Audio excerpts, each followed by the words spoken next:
Я еще заметила такую историю, что последнее время, Мгм. после вот этих всех лет, у кого репрессии, у кого война, еще что, я вижу, как девчонки, женщины всех возрастов ходят в силовню, и как они еще кайфуют от того, что, ну, вот я могу вот выдержать. Это еще вот Так. как будто бы менталка еще подключается, что чувствуешь больше опоры на свое тело. Есть такое? Или это какая-то блажь? Ну, вот это физически как-то Мгм. действительно может, ты становишься более устойчивой в жизни, вот когда чувствуешь еще мышцы, как тело свое.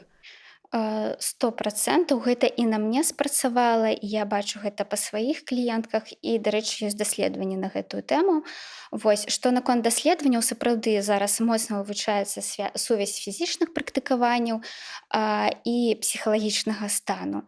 І вось, дарэчы, наогул любая фізічная актыўнасць, асабліва сілавыя практыкаванні, ёга, хуткая хадзьба, бег, яны сапраўды паніжаюць рызыку дэпрэсіі. Вось, калі мы нават бярэм палову нормы рэкамендаванай на тыдзень, то ўжо на 18% зніжаецца рызыка дэпрэсіі.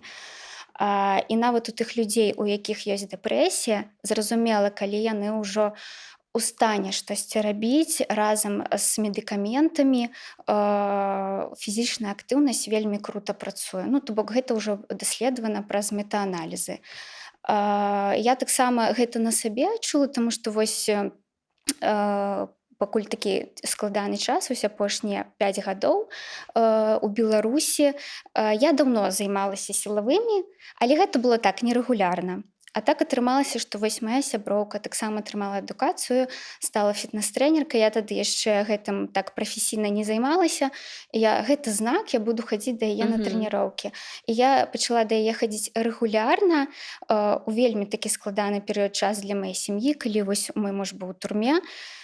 І гэта было для мяне такой апорай, калі ты проста сябе збіраеш, да, непроста. Я думаю, вы пагадзіцеся, Мгм. вельмі няпроста сябе ўгаварыць пайсці на любую Да. трэніроўку. Мгм. Але яшчэ ніводнага разу, калі мы выходзім з залі ці там з пілатэса ці з йогі, мы не пашкадавалі, што мы прыйшлі.